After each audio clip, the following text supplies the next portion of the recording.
Welcome to the M.A.P, the Mid-Atlantic Podcast. Real life, real insights.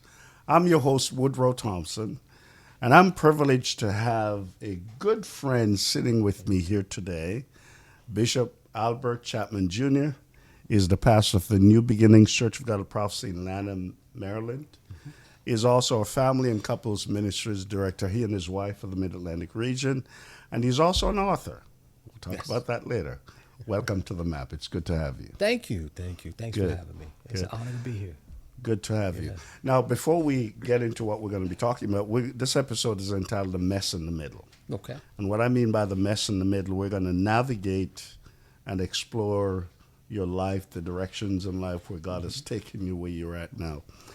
But before we get there, we'd like to know a little bit about you. Share with me at least 2 fun facts about you that we don't know. Maybe it's hobbies, maybe it's stuff that you like, maybe it's food that nobody ever heard about Bishop Chatmon Jr.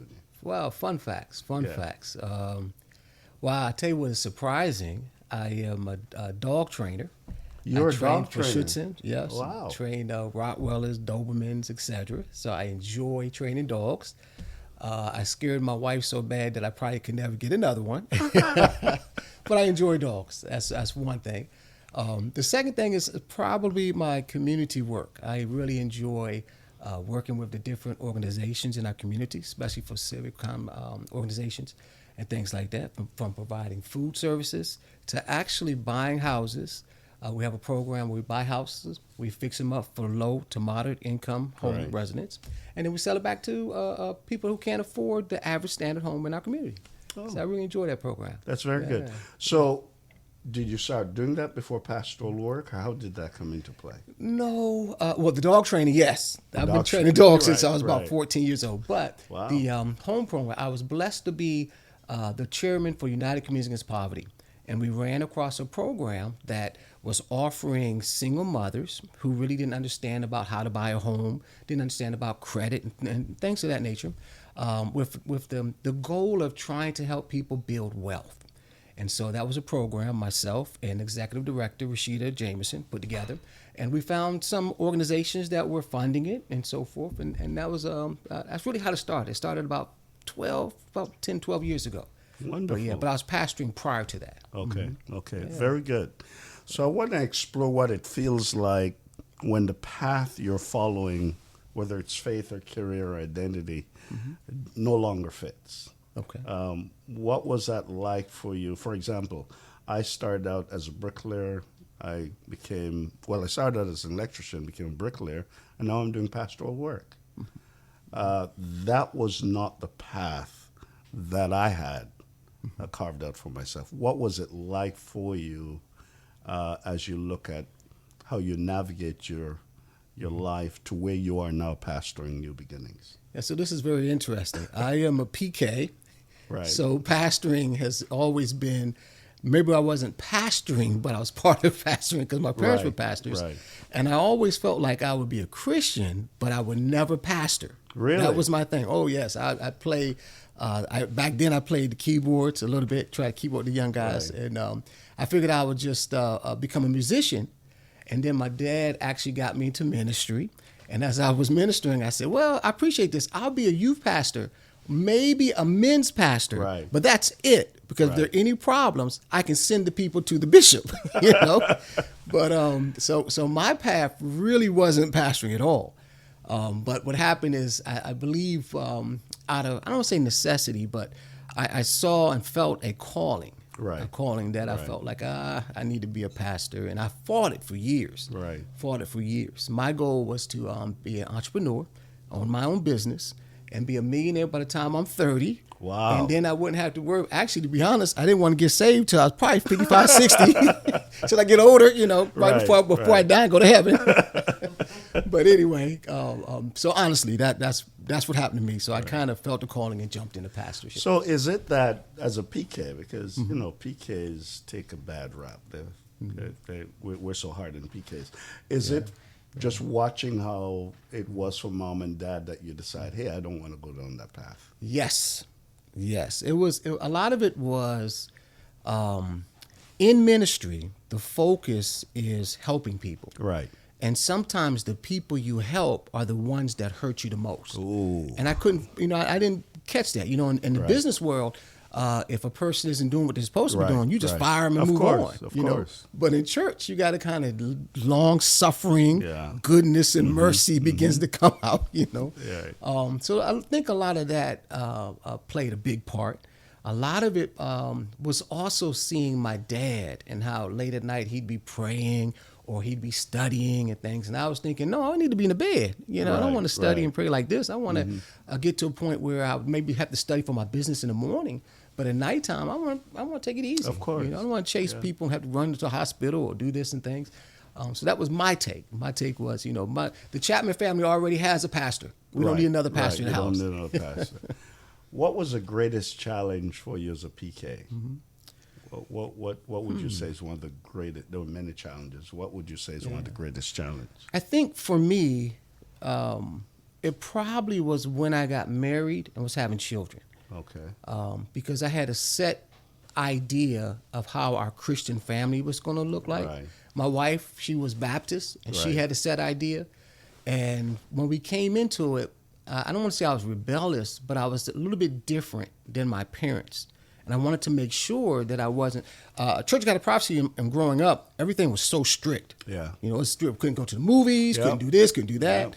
And I felt like I wanted to make sure that I could, that my children could go to the movies. We'll select good movies now. Of course. I wanted to be able to go to the movies, Of course. things like that. Yep. So I think for me, it was more so when I got married that it became more of a challenge. How do I, balance, us going to the movies and keeping our salvation? Right. Well, I can identify with that because I love movies, and I couldn't understand why I couldn't go to the movies. Yeah. But that's a different story. So now you have come to the place where it's almost like full circle. Mm-hmm. You're a pastor, you're also a real estate agent, and you're still able to do some stuff in the community. Mm-hmm. What is that like? What is that delicate dance, I call it, like? Making sure that you're doing ministry, real estate, and also work in the community. What's that delicate dance like with ministry, family, and all that you do? Yeah, I appreciate that question. I learned from my uncle. My uncle passed, and when before he passed, we were sitting talking, and he said if he could go back and do it over again, he's a deacon at his church, he's a multimillionaire, Right. and he said if he could do it all over again, he would take time with his family more. He would spend every weekend he could with his family. He wouldn't be running after, trying to fix up this or do things for his job. So when my uncle shared that with me, I decided that I was going to make sure I had the right balance. Right. And I think any success, it would be having that balance. I saw my father. He was in the military, and so he would go what we call TDY, he'd be on travel. But he had this balance. It was, no, we're going on this. We're going to go do that. Even if we just went to McDonald's to get a Happy Meal, his thing was, no, I'm going to spend time with my family. And so I learned that, and I think I don't want to call it, I think that's my personal secret. Let me say it that way. Okay. Yeah, the balance. Knowing you got to spend time with the children, got to spend time with your wife, got to spend time working the business and spend time at church. Right. How does the church respond to the different things that you do? Do you feel like the church somewhat tries to pull you away from what you do in the community, from the fact that you also into real estate? Do you find that the church is somewhat uncomfortable with that? They want their pastor. Yeah. We prefer to have you here. I think I'm very blessed in that I'm surrounded by people who really help me to be able to do those things. Oh, good. A few years ago, the church had this situation where they couldn't, pay me what they wanted to pay and so forth. And so the leadership came to me when I told them, hey, I'm doing a business. Right. And they pretty much said, oh, we'll support you. We'll support good. you. They want to. So I'm blessed in that situation. I don't feel the church pulling me one way or the other. I will have to be on Sunday morning to preach now, but I don't feel that pull at all. And I also feel that when I'm working in the community, some of the members want to make sure that they're part of that. Okay. That they are seeing Good. that being done, not just on my level, but on the church, level as a church. So. So they're able to see how that coincide with your ministry. Yes. The balance Yes. that they welcomed that. And it was a great change, too. If I may just real quick, it was a great change because when I first came into the church, everything was about the church. It wasn't about feeding the homeless. It was about, oh, no, everybody's got to get saved. I can be no, which I agree. Right. But they didn't have that understanding. Right. And so we were able to win them over time.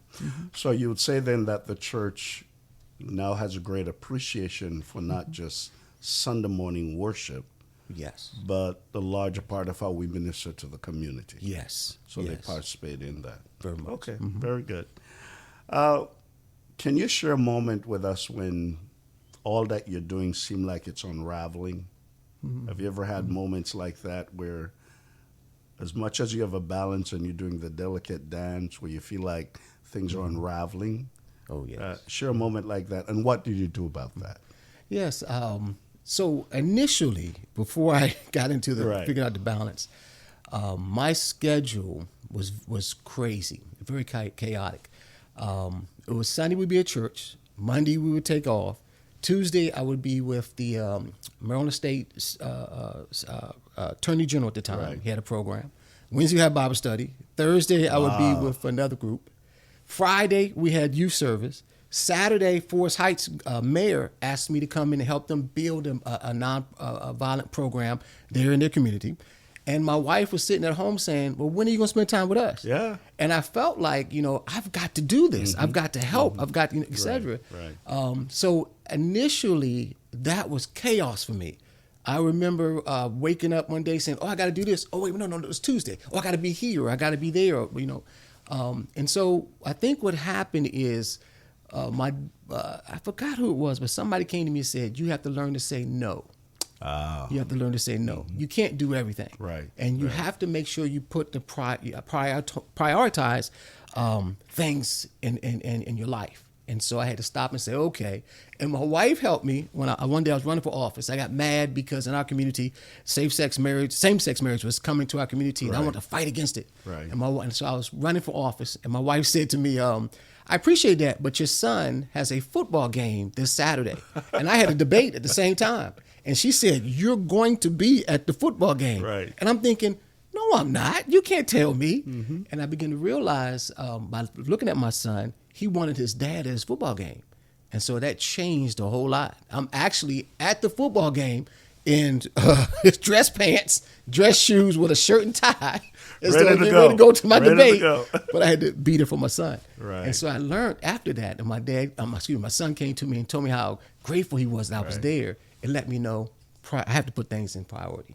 And so that helps a lot. I commend you for that. I grew up in a culture in the pastoral ministry where at first church came first. And you almost assume that your family had to understand that. Yes. Later in life, we realized that our family came first. Now, learning to say no, is that something that you still wrestle with? What's that like? Because I know for a lot of us, saying no, especially when you love to minister to people and you feel like you're called to minister to people, what's that like? Are you still learning that, or are you getting better at that? I think I'm getting a lot better at that. Right. The county executive that is now in office, Right. I was with an economic program, the economic development program in Prince George's County, which at what used to be the wealthiest county for blacks. And so we were working very hard to make sure that we could figure out how to transition wealth to the young people that are graduating high school and college and things. And so the new leadership comes in and they say, we want you. And I'm saying, I can't do it because I have prioritized some things. Right. I've got an understanding of what I can and cannot do. I'm getting a little bit older, and so I've decided, things in my life now need to change. So I'm learning. I have learned how to say no. Right. Yeah. Right. Yeah. Because you want to start him. Yeah, for sure. So discuss the stripping away of roles or identities that once identified you. Because you're doing so many things. The good Christian or the great professional. Yeah. What's that like? So that's a unique question. I am going to be an African American on Sunday morning, whether I'm in church, Right. or Monday, whether I work, if I work in the White House, whatever, it doesn't matter. I'm still the same person. Right. It's the same thing with Christianity. Mm-hmm. My ethnicity dies when I die, but my spirit man lives on. So I've learned that I have to focus on the spiritual things of God. I've got to make sure that when I am living my life, I live my life honestly, as I would like to call it, as a disciple of Jesus Christ, Right. not necessarily as a Christian. Our theory of Christian today has been so watered down. And so I'm very concerned about when people say I'm a Christian, because sometimes that means I'm a Christian, but I can cut somebody out tomorrow, or Right. I'm a Christian and I can lie. Right. Right. And so I'm concerned about that. So I think over the last few years, especially after seeing some of these great Christian leaders fall, Right. I think that it behooves me in a sense, if I can say it that way. I must make sure that I'm doing everything I can, not just for me, but I want to live a certain life for those who are around us. Right. I might not be, on the level of the Paul and Peters as people see it, but I want to make sure that when people see me, that I'm not a hypocrite. Right. And that I'm living the correct life. But I want to do it for me, Right. because the end time I have to stand before God. For sure. Yeah. For So sure. so I think you have to be right. You got to get it right. You got to get it right. And it takes time. We grow into does. it. Yeah, we you expand and grow into it.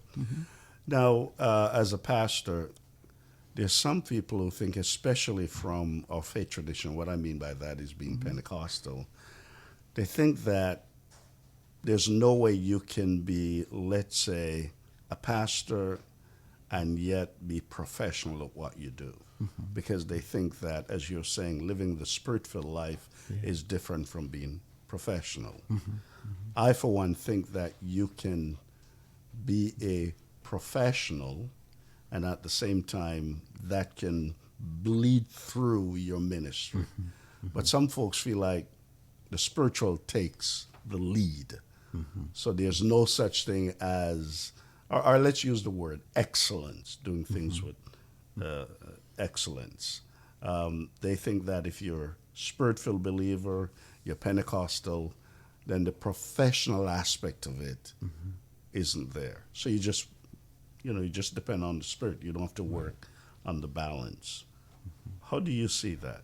Do you think it's possible to be professional at what you do as a pastor and bring the two together? I think so. I think so. You have to, in my opinion, because if you are normally a person who doesn't operate in the spirit of excellence in their secular world, won't do it in the spiritual world. Right. They're not disciplined either way. And to be disciplined in one or the other, being disciplined, I think helps both. Right. So I think the world is looking for people who have integrity. Right. People who are willing to say, for God I live and for God I die. Right. They may not say it up front. Right. But when the doors are closed, they're like, what about that guy? Because at least I can trust him, in a sense. And it is a balance, because you really, when you're at church, all of us sing and shout and we're smiling, but most of us are smiling and trying to, praise God. But on Monday morning, you might work with somebody that's going to look you in your face and be ready to cuss you out, But you have to understand that that's who I am. I'm a disciple for Christ, and so I've got to do that in both realms. Okay. What is it like facing the challenges that you face with cultural obsession, outcomes, and destination? You just mentioned that at one time you thought that you'd be a millionaire. What's that like now as you try to navigate pastoral ministry, but at the same time want to do well as a person for your family? What's that like? So the biggest challenge as a pastor that I think leaders have is getting people to think right.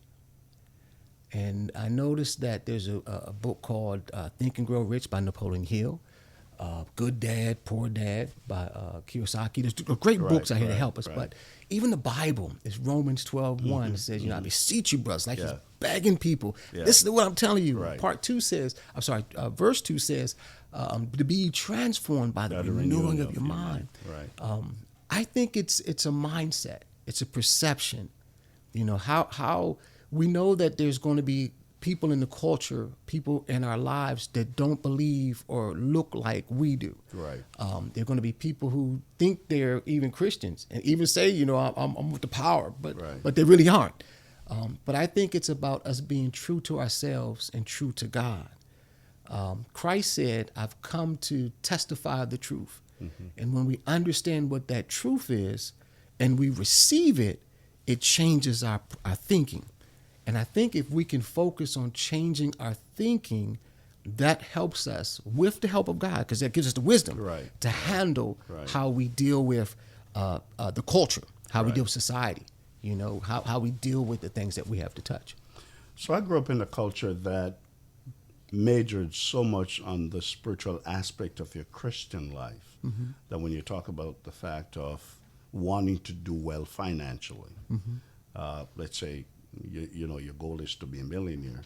I grew up in a culture that would seem to think that that's not the right posture for a Christian. Somehow you need to be more concerned about the spiritual aspect of life. And like you're saying, some folks don't realize that the Bible has a lot to say about the balanced life, that you can still be a great Christian spiritually, but also making sure, for example, investing, making investments, thinking about life, enjoying life now, but also planning for the future. Yeah. I grew up in a church that literally didn't like that posture. And as a matter of fact, as you're talking about right thinking, has impacted some of us because it's later in life that we start thinking about the future, making sure that I would make sure my children will have a great inheritance, because we thought so much about heaven that we failed to live here. Yes. How do we help, especially this generation, to understand that you can have a balanced life where you're spiritually grounded, but at the same time making sure that you're not only enjoying life, but planning for the future, i.e. investments. You're into real estate, investing in real estate. Stuff like that. How do we you talk about thinking, how do we get people to think that way and start moving towards that way of thinking? Yeah, we have kindred spirits because I grew up the same way. Oh, really? I grew up, my mom and dad. You wanted to be a millionaire. I wanted to be a millionaire. Yes, I really did. And still do. Yeah, of course. I think what happens is we for some reason, we limit the idea of what prosperity is. I remember a gentleman, and I believe it was the guy that started Apple. Mine just slipped my mind. Oh, my goodness. But the creative Apple, he said that to have good health is more important than to have money. Right. And I think what happened to us is we focus so much on, just like you said, the spiritual side, that we forgot about, like you said, living. So I think what we have to do is we have to change that. We have to change the thinking. We have to teach people that prosperity is not necessarily how much you have in the bank. Right. It's about what you do with that, but it's also about who you're doing it for, and what it's all about. There's nothing wrong with being. Matter of fact, when you study millionaires, you're going to find there are numerous millionaires who are evangelical Christians, of course, or Pentecostal Christians, and we don't teach that. We don't focus on that. So at our church, we do a couple things. One, we have business owners who we highlight and let people know these are people that own businesses. Very good. And we want people to know that, first of all, I want you to make sure that you go to these people, use their business.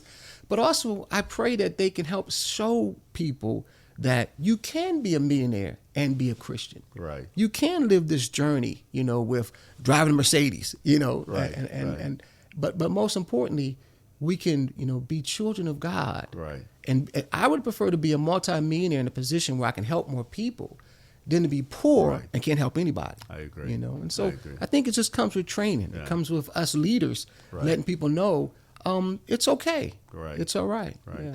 One of the most misquoted scripture in the Bible is money's the root of all evil. It doesn't say that. Right. It says the love of money Yes. is the root Yes. of all evil. And if you were to navigate, especially the Gospels, the Gospels talks a lot about investing. Yes, it does. Actually, Proverbs say you need to be like the ant. The ant stores up That's right. for the rainy day, so we need to be able to do that. You're also an author. Yes. Yes. This book, The Enemy of Giving Up. What was the inspiration for this book? How did this book come about?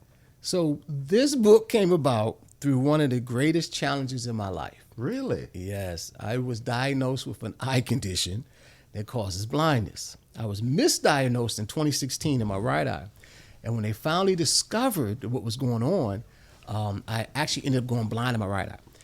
So when I was going through this challenge, I would say to the Lord, especially in September 2017 is when it affected my left eye. And then I started, having issues there. And I would say to the Lord, why me? Why are you picking me? I'm trying to be a pastor. I'm trying to do everything you've asked me to do. I'm at church every Sunday. I'm doing all the right things. And you have allowed this incident to occur to me. And it was such a devastating situation that I was blind in my right eye. And then in 2017, when I started having surgeries in my left eye, it was so blurry. I couldn't even go to apply for a job. I couldn't type. Matter of fact, half my book was established because I bought a tablet and I would speak to a tablet. And then I would get somebody to go over the tablet and say, hey, that's not what you really meant, is it? And I said, no. They would take the word right. Right. I might say, well, I'm going to the right. And they would type WRIGT. I'm just, no, that's not what I'm saying. But anyway, but it was a challenge, a challenging, I call it a tribulation that occurred to me. And during this tribulation, God showed me a lot of things. And so I wanted to be able to share that with others. Because to be honest with you, I wanted to give up. I didn't want to, I can go on disability.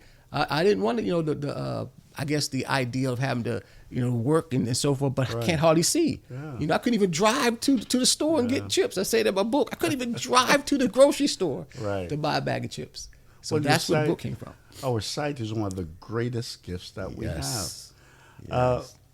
So how's the sight now of the eyes? What's the sight like now? So I'm still blind in my right eye.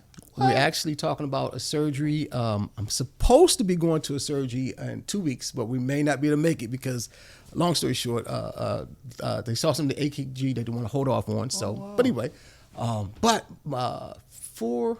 2017 through 2021, I couldn't drive or anything, but I went to the eye doctor. And let me tell you, this is one of my testimonies. I went to the eye doctor, and when I was sitting there, you know how they get the little eye chart? So I'm doing the eye chart. And so I'm going down the eye chart, and I'm just doing my thing. And so the doctor comes in, he looks and says, I must have the wrong chart. And I said, what do you mean? He said, you're Albert Chatmon. Your date of birth is such and such. Wait a minute. So he comes back and says, read this again. So I read the chart, and he said, you can drive again. Wow. And I'm saying, what a blessing. I didn't know that. He said, so haven't you been driving? I said, no, you told me to stop driving. He forgot. He told me to stop driving. But God had healed my left eye so much that I can get back to typing, writing, doing normal things. Right. But for 4 years, I had to deal with this challenge. How do I see? How do I work with? And most importantly, Lord, why me? What lesson are you teaching me in this? Because no, that's a great question. What lesson are you teaching me in this? So why that title, The Enemy of Giving Up? Because I wanted to give up. Okay. Yeah. Now, I'm not going to give the mystery lesson in the book. No, you don't. I want somebody to buy it. That's right. Yeah, I want you to buy the book and catch it. But for you're going to find that there's a mystery that is actually in Romans, the 5th chapter, first to the 4th verse. And when you read this book, you're going to find that the mystery that I'm trying to share with people, I know. Most leaders, most rich people, most everybody had to come to had to understand this lesson. Yeah. And we don't think about it. We don't talk about it. You don't hear it preached too much. Right. And in learning the lesson, Right. And discovering what I like to call discovering the mystery, we find that there are other things that you find. For example, when you give up, you miss the idea of the fact that, wait a minute, maybe God gave something inside of me to help me to make it, For sure. make it through. Yeah. And I even talk about in the book some of the times where I quit, where I shouldn't have, and sometimes we miss things. I'm trying to say it without saying too much, No, I because I want to surprise understand. it. We need folks to buy the book. Yes. That's why the Bible tells us, be not weary in well-doing. Yes. Some time ago, I did a study in that passage and realized that there are a lot of things we start that we never finish. Yes. So we have individuals who have manuscripts that they started but never finished. That's right. We have individuals that started careers that they never pursued. So I like the book because, as you say, it will inspire you not to give up. So it's a great book. Yeah. So as we are getting ready to wrap up our conversation today, I want you to just, for someone who have been through what you've gone through, especially with your sight, and by the way, we're going to continue to pray for you, dive into the process of turning pain, confusion into something that will move you to the next chapter in your life, because you've been through it. Yeah. I'm sure there's a lot of folks who are joining the podcast that have had circumstances like that. How did you turn the pain, the disappointment, and the question of asking why into a growth process? Yeah. So one night while I'm challenging God, I call it challenging because I'm wise. I'm not going to do too much more than kind of ask questions. He led me to go downstairs and watch this show on TBN. And I normally didn't watch TBN and things. I don't know why. No offense to TBN, sorry. Right. But so I went downstairs and I cut the TV on. And while I was sitting there listening, the gentleman said, the more you walk by faith, the lighter the burden of your responsibilities become. Oh. And I was sitting there and I was thinking about that. And what God was doing was using this time in my life to help me to open my mind and to truly walk by faith. Right. Because, when you're walking by sight, just like you said, sight, when you got your sight, you don't even think about it. You just walk with it. But now when it's challenged and everything you do, I learned hard a lesson. I mean, I have a table sitting in front of the couches that I sit and watch TV on. And I know that table's sitting there. I would get up and bump that table every day just because I couldn't see it. I couldn't see, I couldn't. And I would move the table back. So I get mad and move the couch back. Of course. But these things help me to understand. And so that thought, more you walk by faith, I learned that God was asking me to truly trust Him, to really trust Him. It was a time in my life where the income had dropped by half. My son was in college. Right. My son was in school, and while he was in school, he was in football. And in February of 2018, he called me up. Now, I was the board chairman for United Communities Against Poverty. We were feeding thousands of people, putting people in shelters, and actually had a program to put people in homes. And he calls me up and he says, "Dad, I haven't eaten in a day. Wow. I need some food, some money." Right. And I didn't want to bother you all because I knew the situations between you and so forth. And that hurt. That crushed me. That crushed me.